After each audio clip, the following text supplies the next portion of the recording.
Boa noite. Já estamos chegando ao final do segundo dia do Fórum Amazônia Mais 21 e não poderíamos terminar este dia sem contar para a sociedade e para o público que está nos acompanhando as ações do Ministério da Infraestrutura para o desenvolvimento da região amazônica. Vou moderar este painel. Eu sou João Pimentel, jornalista da CNI. Estamos recebendo online para este painel o Marcelo da Costa, secretário nacional de Transportes Terrestres, representando o ministro Tarcísio de Freitas, que está em viagem acompanhando a comitiva do general Mourão e embaixadores em visita à região amazônica. Seja muito bem-vindo, secretário, ao Fórum Amazônia Mais 21 e, de imediato, já lhe passo a palavra.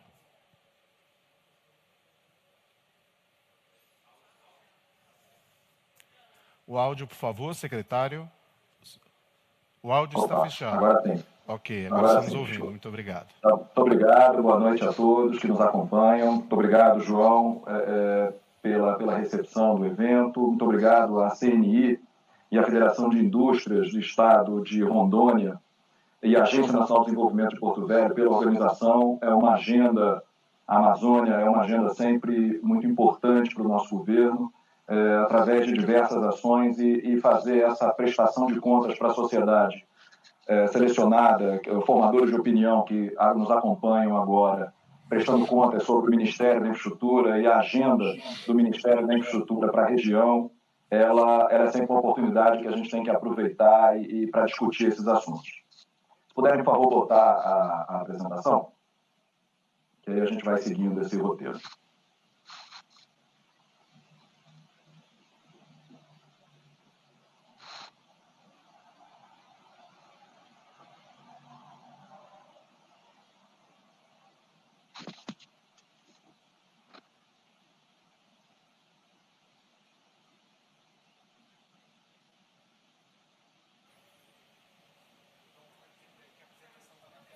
Secretário, a apresentação já está na tela. O senhor pode começar. Agora eu estou vendo aqui. Tá bom, obrigado. Bom, falar sobre a agenda de infraestrutura e o desenvolvimento da Amazônia, dando uma abordagem sobre os projetos e ação do governo federal para a região, principalmente analisando sobre o aspecto do desenvolvimento da região. Pode passar, por favor? Bom, a gente tem pouco tempo para debater, mas eu acho que é importante sempre provocá-los a uma reflexão.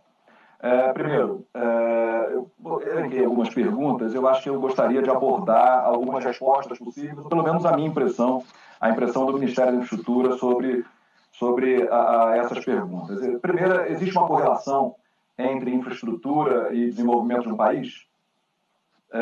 A segunda, estamos bem posicionados em relação aos demais países quando a gente fala de desenvolvimento social, quando a gente fala de desenvolvimento da infraestrutura? Possuímos as bases necessárias para promover essa mudança? Como conciliar desenvolvimento e sustentabilidade?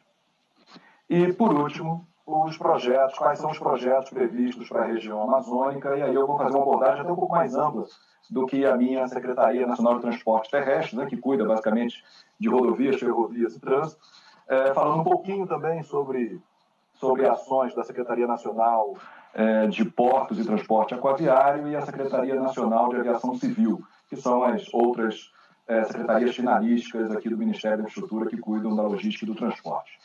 Então vamos lá, pode passar, por favor.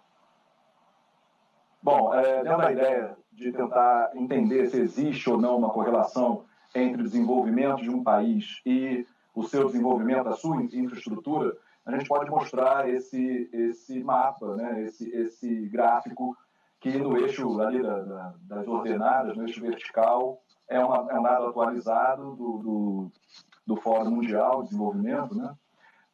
E tem ali no eixo vertical a posição no ranking de desenvolvimento do país, dos países. E no eixo horizontal, no eixo das abscissas, um número crescente ali de PIB per capita. Então a gente pode notar, né, a posição do Brasil ali da ordem. O Brasil hoje é o país número 71, né, se a gente for analisar aí o ranking global, e melhorou de 2019 para 2018 para 2019, a gente melhorou uma posição de 72 para 71, e se a gente for analisar só os indicadores de desenvolvimento do campo de infraestrutura, nós somos o número 78, melhoramos 3 posições em relação a 2018. Logicamente, fica claro, a primeira resposta é que nós temos um longo caminho a percorrer, temos ainda vários desafios, inclusive quando em comparação com países emergentes, quando em comparação com países da própria América Latina, somos o 9º país da América Latina em desenvolvimento, então temos ainda uma demanda, um longo caminho a percorrer. Com relação ao desenvolvimento do país e se existe ou não correlação, acho que fica muito claro no mapa, onde a gente tem no eixo ali do próximo da primeira posição, entre a posição número 1 e a 50, a gente tem ali países com, logicamente, notáveis desenvolvimento de infraestrutura, com um desenvolvimento per capita de PIB muito grande, e aí a gente pode colocar os Estados Unidos, a Alemanha, a França, a Grã-Bretanha, vários países que têm, sim, uma forte correlação entre desenvolvimento e infraestrutura. Então, o que nos parece é que existe uma forte correlação, que desenvolvimento de infraestrutura de transportes leva um país, dentre outros fatores, a ter um desenvolvimento social muito importante. Passar, por favor. Bom, ainda dentro dessa pegada, existe um efeito multiplicador de quando você investe em infraestrutura, né? Para cada R$1 investido no Brasil em infraestrutura, R$2,5 são gerados em atividade econômica. Então, existe essa correlação, isso está documentado, e aí a gente pode ver que o Brasil ele é um dos países onde a correlação é maior entre o desenvolvimento, entre o estímulo da atividade econômica e o investimento em infraestrutura. Então, o investimento em infraestrutura ele tem um efeito multiplicador no desenvolvimento da economia. Pode passar, por favor? Bom, naquele slide anterior ali tem uma correlação entre geração de emprego e investimento, né? Você tem basicamente 23 a 28 empregos gerados para cada R$1 milhão investido. Você pode voltar uma, por favor? Então, isso fica nítido aqui, e aí você separa, né, empregos diretos e indiretos e induzidos na ordem de 30 empregos, basicamente, gerados para cada R$1 milhão investido. Isso dá uma forte correlação de geração de empregos. Até porque investimentos em infraestrutura são sempre bilionários, né? São investimentos pesados, com grande capex. Pode passar, por favor. Bom, outra constatação no país é que nós temos uma formação desigual na nossa malha e no desenvolvimento do transporte da malha do país, né? Vocês podem ver ali, analisando rodovias, ferrovias, portos, você tem uma grande concentração, né, de alguns portos apenas que representam 40% do volume de carga do país e poucos aeroportos representando quase 70% do volume de passageiros no país. Então, isso, apenas 6 aeroportos. Então, isso dá essa concentração e essa distribuição desigual na nossa matriz de transporte. E aí eu estou falando na distribuição geográfica dentro de cada módulo de transporte, mas também existe, como é sabido, uma forte concentração do modal de transporte rodoviário. A gente tem mais de 65% de toda a carga transportada no país pelo modo de transporte ferroviário, e, em contrapartida, uma grande característica do país, pelas suas dimensões, pelo tipo de produto que exporta, pelo tipo de atividade econômica que tem, pelas grandes distâncias entre origem e destino de cargas, uma percepção, fica muito forte, uma percepção de que outros modos de transporte, como a navegação de cabotagem, né, falando sobre o aquaviário, dentro do aquaviário também a questão das hidrovias, da navegação interior, que é tão forte em outros países, como, por exemplo, os Estados Unidos, e aqui no país ainda tem um longo caminho a percorrer. E na questão de rodovias, lembrando que quando a gente investe em outros modais, e aí eu falei da navegação, né, seja ela interior ou seja ela de cabotagem, mas também as ferrovias, né, onde, para o tipo de volume de carga que nós temos no país, o tipo de distância, cargas de grande volume, baixo valor agregado, que a gente também tem uma demanda que se encaixa muito bem no transporte ferroviário, no modo de transporte ferroviário. E a gente tem uma baixa densidade de ferrovias no país, e dentro dessas ferrovias uma forte concentração, praticamente 62% do volume transportado concentrado em minério, concentrado em uma pequena extensão de ferrovias. Estou falando da estrada de ferro Carajás, no norte do país. Então a gente tem essa carência de desenvolvimento em infraestrutura e algumas deficiências de distribuição, sejam geográficas dentro de cada modal, sejam elas entre modais, né? E aí a gente tem que proporcionar uma solução para isso, e a gente vai tratar disso na sequência da apresentação. Pode passar. Bom, então, sim, né, temos um gap muito grande de desenvolvimento a fazer, temos uma característica de país e uma vocação de produção que é incompatível com a matriz de transporte que temos, e temos ainda muito a fazer no desenvolvimento da infraestrutura. Infraestrutura é essa que tem uma forte correlação com o desenvolvimento do país, respondendo à pergunta que foi feita.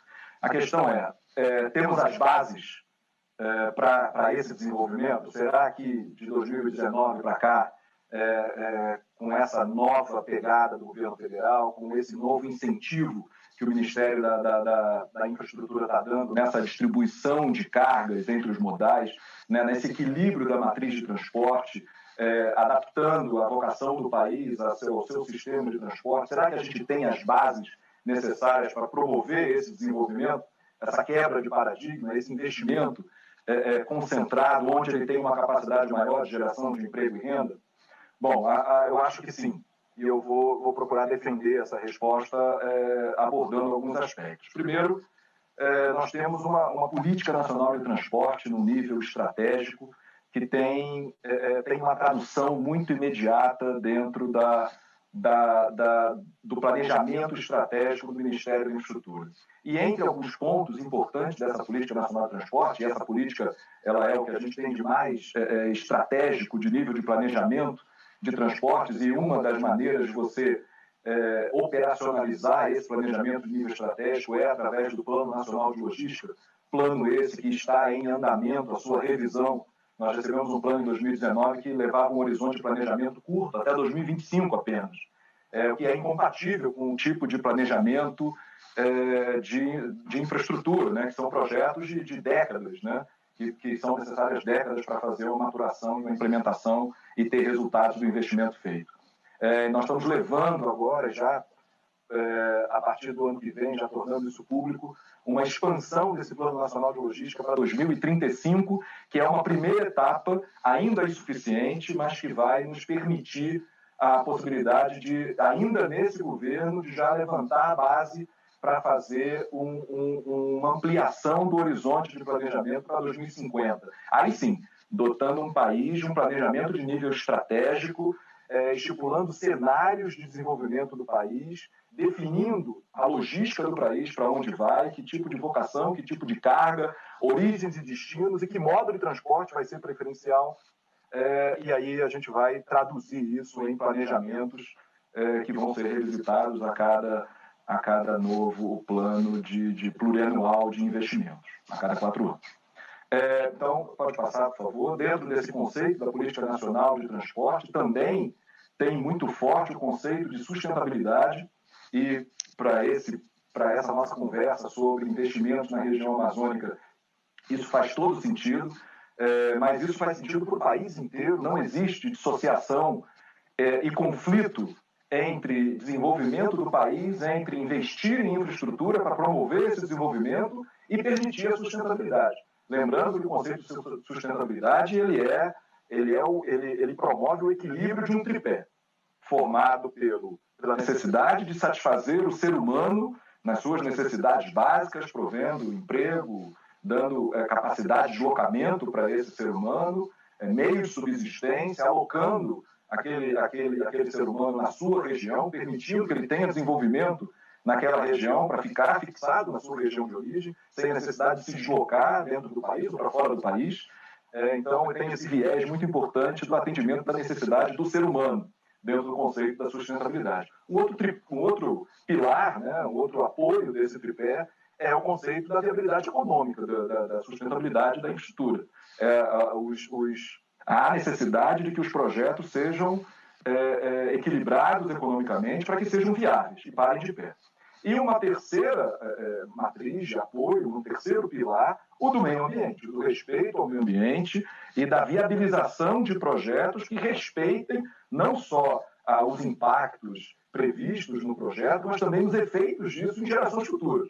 Né? Então, esse é o grande conceito de sustentabilidade e que, como pode ser visto aqui dentro do mapa estratégico do Ministério, aqui nos atributos de valor do mapa estratégico do Ministério, isso está muito claro no mapa estratégico do MINFRA, né?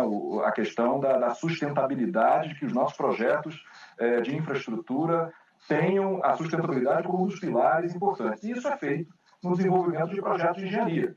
Já há algum tempo, nós temos aí um desenvolvimento de projetos, né, de engenharia que passam por etapas, desde a pré-viabilidade, a viabilidade, com todas as questões envolvidas do licenciamento, né, das 3 etapas do licenciamento ambiental e que correm em paralelo ao desenvolvimento dos projetos de engenharia. Esses projetos de engenharia eles passam por gaps, né, de validação e o nível de avaliação da sustentabilidade, seja na questão ambiental, desenvolvimento econômico, seja no atendimento aos anseios da sociedade civil, eles são, em níveis crescentes de complexidade, são sempre avaliados. Então, vocês podem ver que dentro desse contexto, a sustentabilidade tem um forte papel. Pode passar, por favor.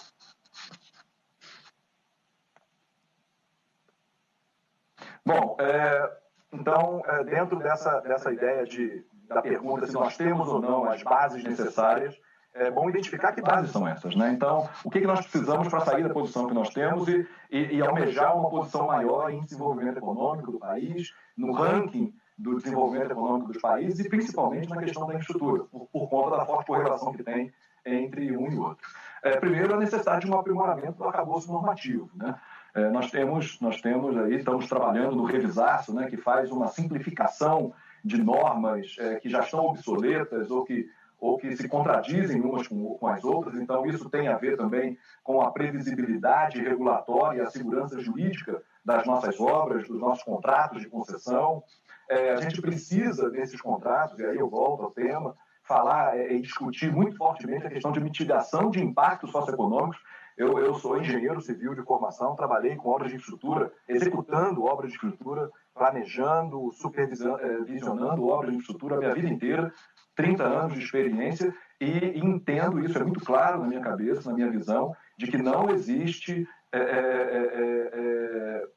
rivalidade entre o desenvolvimento da infraestrutura e as questões ambientais. As questões ambientais elas fazem parte do contexto e a decisão do projeto de engenharia ela parte para uma análise e uma mitigação dos impactos ambientais e socioeconômicos que estão previstos nos projetos. Isso já faz parte do escopo.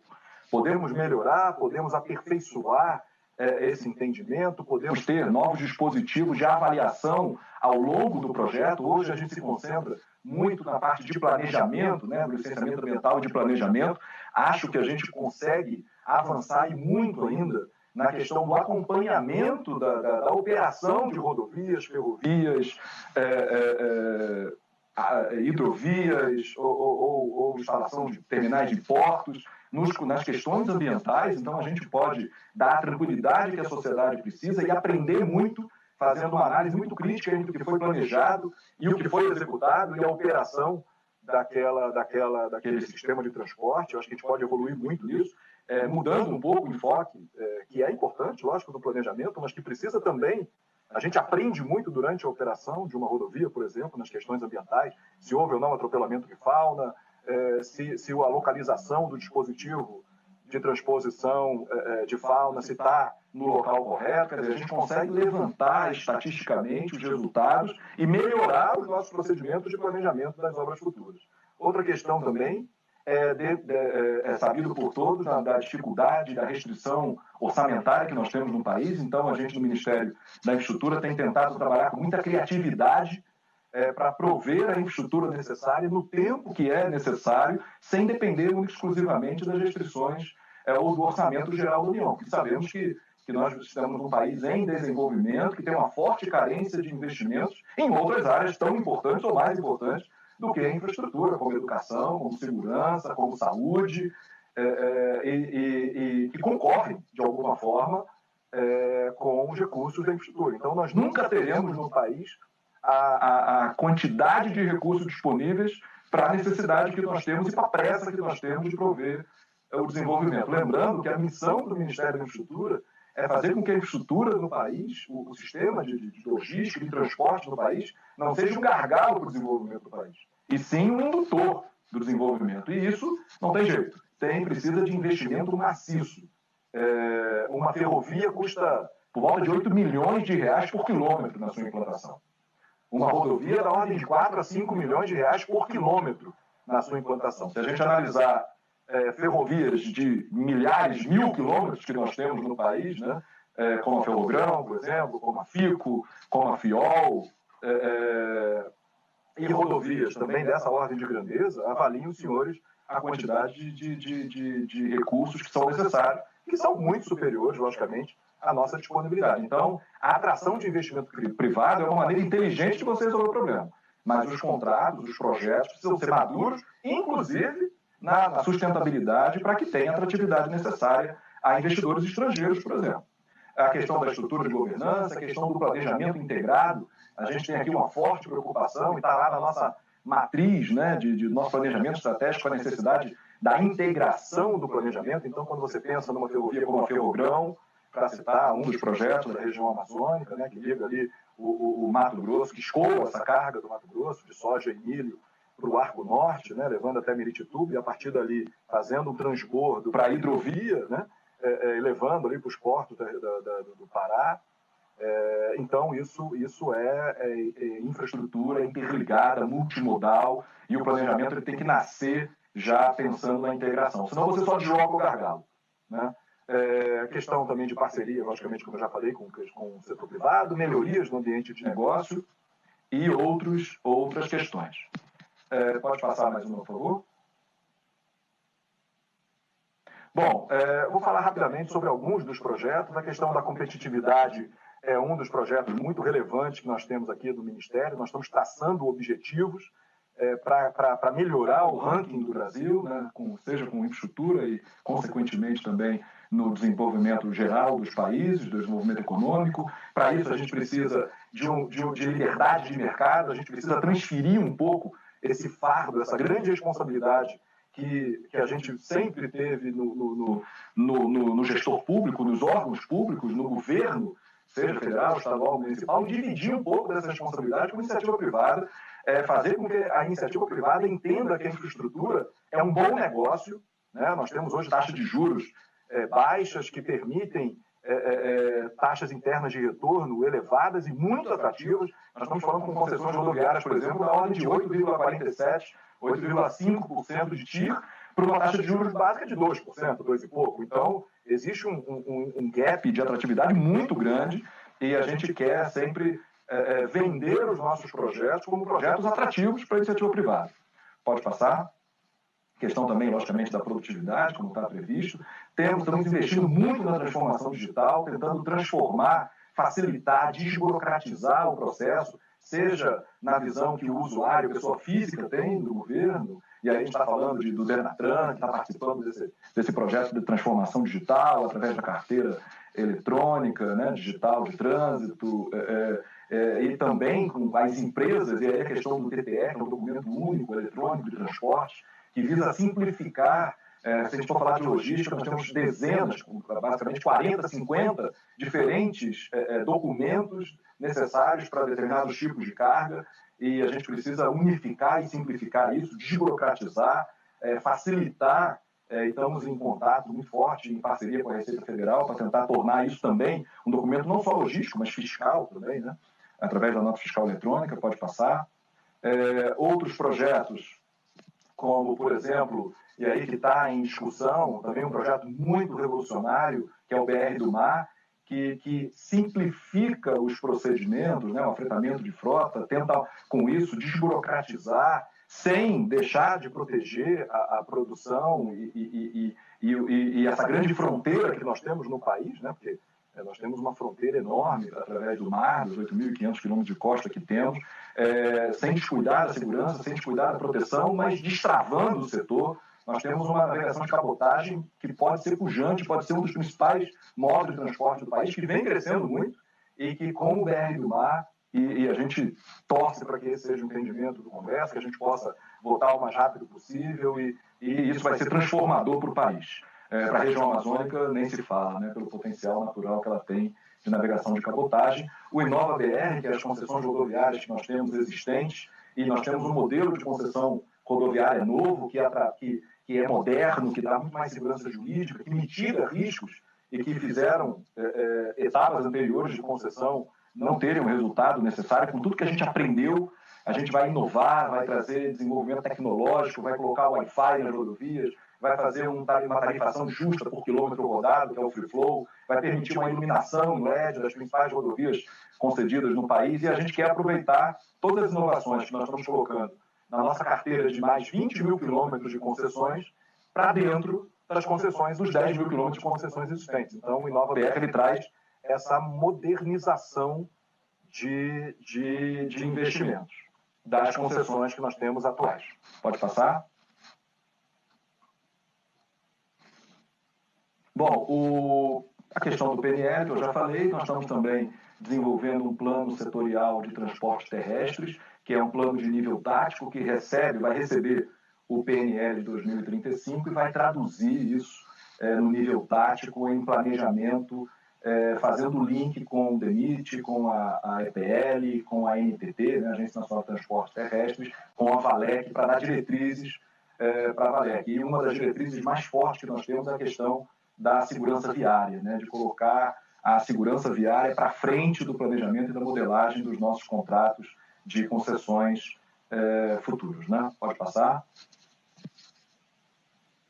Bom, nós temos uma diretriz do Ministério da Infraestrutura só relativa à sustentabilidade, com o objetivo de desenvolver infraestrutura de transporte sustentável sob o ponto de vista socioambiental, fazendo esse equilíbrio desses pilares que eu citei, respeitando as populações locais e os seus usuários, fazendo a conciliação da infraestrutura de transporte com a conservação do meio ambiente, repito, extremamente viável e possível. Temos tecnologia na engenharia civil para isso, na engenharia ambiental para isso, mitigação dos impactos socioambientais negativos, a redução das emissões por meio de aumento da eficiência da matriz de transporte. Então, quando você substitui o transporte rodoviário pelo transporte de cabotagem, pelo transporte de hidrovias, pelas ferrovias, você equilibra a matriz de transporte com ganhos de produtividade, de eficiência, também ambiental, né? Então, com ganhos aí através, logicamente, de modos de transporte mais sustentáveis sobre a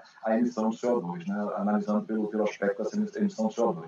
E a adaptação do sistema de transporte também às mudanças climáticas e colocar tudo isso dentro do contexto dos nossos projetos de infraestrutura. Pode passar, por favor. Bom, um outro item de planejamento é um planejamento que a gente faz através de corredores logísticos estratégicos. Nós temos vários cadernos que cuidam da origem e destino, de qual é o sistema de transporte necessário para o escoamento de soja e milho, minério de ferro, automóveis, açúcar, petróleo e combustível, e agora o último, inclusive de passageiros. Pode passar, por favor. Nós temos aqui um aspecto só que eu queria mostrar na região amazônica, né? Nós temos ali de soja e milho, né? Levando ali pela 364, Rio Madeira, Rio Amazonas, fazendo esse transbordo. Nós temos aqui a 163, né? A BR-163 que sai do Mato Grosso e vai até Miritituba. Nós fizemos a pavimentação, a conclusão, em 2019, como um primeiro grande compromisso do ministro Tarcísio, na época de chuva da região. Tivemos quilômetros lá, dezenas, centenas de caminhoneiros parados, e aquilo foi muito traumático naquela região, sempre se repetia todo ano, e isso está resolvido como uma meta muito forte lá que o ministro Tarcísio colocou para o DENIT, e através de uma parceria com o Exército foi viabilizada essa pavimentação. Só a pavimentação da BR-63 reduziu em 26% o custo do transporte de um dia para o outro. Então, olha o efeito multiplicador aí, presente, real e comprovado, né?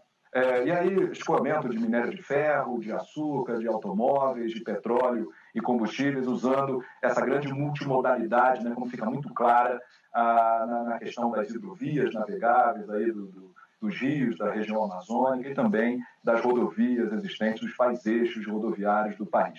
Pode passar, por favor.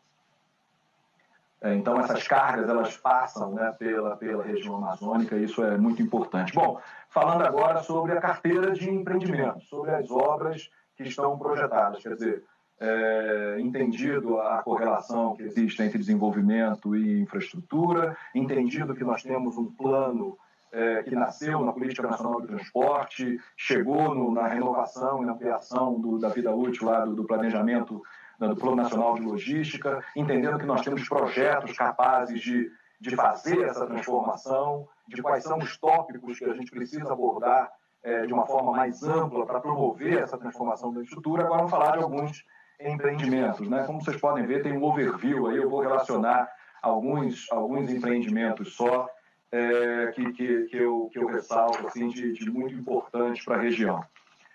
Primeiro, falando sobre rodovias, nós temos ali a pavimentação da BR-163, né, como eu já falei, ali no trecho que vai até Miritituba, e depois segue no norte. A 364, né, uma obra importante, não só a pavimentação, a restauração da 364, mas a ponte do Abunã, que já deve ser entregue agora no final do ano, né, que faz ali que é no Rio Madeira, uma ponte importante ali naquela região lá de Porto Velho, faz a única ligação rodoviária entre os estados da região, então isso é muito importante e muito relevante para a região, uma demanda de longa data.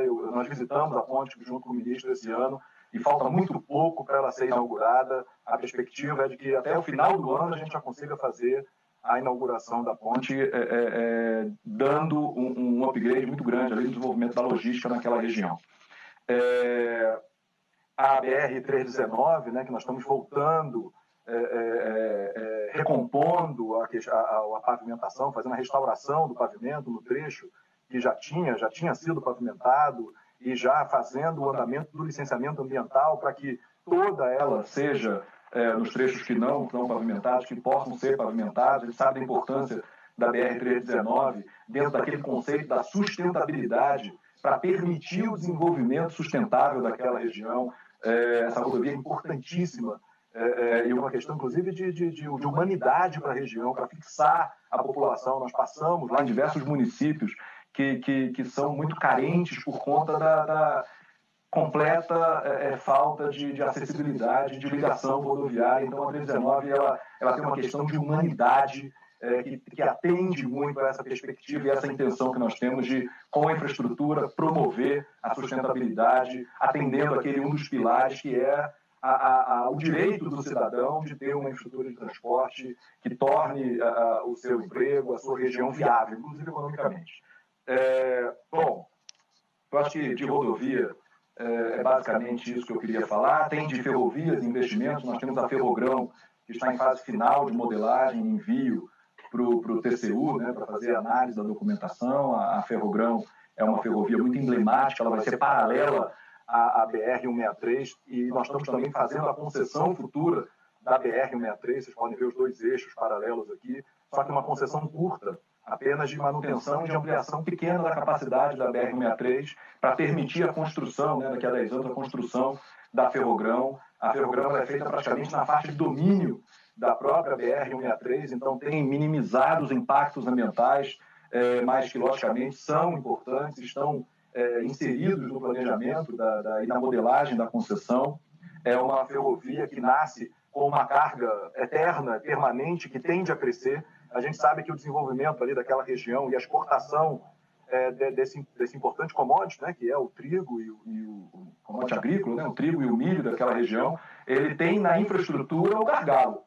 Não é que a produtividade é altíssima, quer dizer, das porteiras para dentro das fazendas, nós temos um país de primeiro mundo e precisamos de uma infraestrutura de primeiro mundo para tornar o país ainda mais competitivo.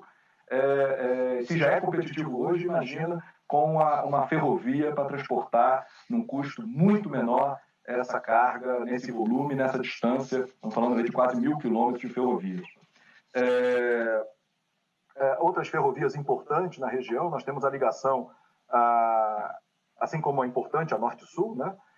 na região central do país, tem a FICO, que se liga à FIOL, fazendo um grande eixo ferroviário oeste-leste no país, Água Boa, Mara Rosa, ali no trecho Goiás e Mato Grosso, e a continuação dela em direção ao Oceano Atlântico, ali até Ilhéus, né, atravessando a Bahia, pegando toda a questão de mineração e de produção agrícola do oeste da Bahia e do Mato Grosso, também uma alternativa de escoamento importante para a produção. Então, a gente abre mais uma rota de exportação possível para os grãos da região centro-oeste, quer subindo pela Ferrogrão, quer indo em direção ao Porto de Ilhéus também. E aí a gente dá o que o país nunca teve, que é competitividade dentro do mesmo modal, né? Para que a gente não fique subordinado a apenas uma opção e que os portos do país tenham um incentivo para se tornar mais competitivos e, com isso,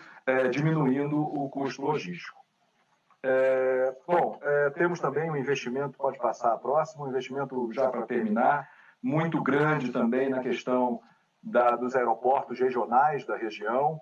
Pode voltar para aquela, que ali tem também os aeroportos regionais e os portos, né, com os terminais de uso privado que estão sendo investidos também na região. Nós temos a 6ª rodada de concessões, que tem um bloco, né, que é o Bloco Norte, que engloba os aeroportos de Manaus, Porto Velho, Rio Branco, Boa Vista, Cruzeiro do Sul, Tabatinga e Tefé, além dos aeroportos regionais, né, que são sob jurisdição da Infraero, que também vão receber investimentos. Com isso, a gente dá capilaridade ao sistema de transporte, entendendo que para o tipo de necessidade da região amazônica, esses aeroportos regionais eles são fundamentais para prover um sistema de transporte, até humanitário, de apoio à população, de deslocamento para questões de saúde, inclusive. Essa rede logística que está sendo enfrentada, que está sendo conduzida, é muito importante. A gente já tem colhido frutos muito importantes das outras etapas de concessão, das outras rodadas de concessão de aeroportos, e essa modernização que está dando nos aeroportos está colocando os nossos aeroportos em condições de competição de nível mundial. Na questão de hidrovias, né, nós temos o IP4, né, que é um projeto aí que está sendo ampliado e tem a previsão até 2022 da construção de mais 14 pequenos portos, né, fluviais na região amazônica, 8 em 2020, 6 em 2021. Então, nós temos isso muito forte também na Secretaria Nacional de Portos e Navegação e Transporte Aquaviário. Temos uma questão importante, que é o deslocamento do Pedral do Lourenço, que ainda temos que enfrentar as questões ambientais, né? Então, tinha uma previsão de projeto já executivo no segundo semestre de 2020, mas ainda não conseguimos avançar com o IBAMA a complementação do licenciamento ambiental. Estamos em tratativas para poder destravar essa rota que vai dar a navegabilidade tão importante ali naquela região. Temos também a própria dragagem do Rio Madeira, que nós estamos iniciando. Eu já fui visitar, inclusive, essa dragagem, conduzida lá pelo DENIT. Nós estamos lá no 4º ano de dragagem, iniciando esse ciclo de 2020 e já fazendo a projeção do ciclo futuro, muito importante, que já está permitindo ali um escoamento grande de grãos ali pelo Rio Madeira, né? A gente sabe que tem um potencial muito grande. Bom, basicamente era isso. Eu quis fazer essa provocação com algumas perguntas importantes. A grande conclusão que eu chego no final é que a gente tem, sim, sedimentado nesse governo as bases que vão nos levar para um desenvolvimento e uma quebra de paradigmas em relação à infraestrutura do país. E a gente sabe, eu acho que como conclusão também, a importância desse desenvolvimento para o próprio desenvolvimento da região amazônica e do país como um todo. Nós precisamos equilibrar a matriz de transporte e precisamos equilibrar as diferenças regionais que nós temos, atendendo a região amazônica com prioridade e entendendo as questões muito particulares e as necessidades de quem mora e vive na região, também incorporando esse conceito de sustentabilidade que já permeia os nossos projetos e que ganha mais força e quanto mais projetos nós estruturamos, quanto mais desenvolvimento nós levamos, mais nós aprendemos e mais respeitamos e entendemos a importância da sustentabilidade dentro desse contexto do desenvolvimento da região. Então, a Amazônia e o Ministério da Infraestrutura vai usar os nossos projetos de infraestrutura para mostrar para a região e para o mundo a nossa capacidade de desenvolver projetos que respeitem o meio ambiente, respeitem a vontade, o interesse, o desenvolvimento regional e o desenvolvimento econômico e que permitam e sejam viáveis e atrativos economicamente. Esse é o desafio. Nós já temos uma posição muito forte, uma diretriz muito forte do presidente da República, do presidente Jair Bolsonaro e do ministro Tarcísio, que nos obriga e nos induz e nos impulsiona todo o Ministério nessa direção, de buscar esse desenvolvimento do país através da infraestrutura. Muito obrigado. Nós agradecemos, secretário.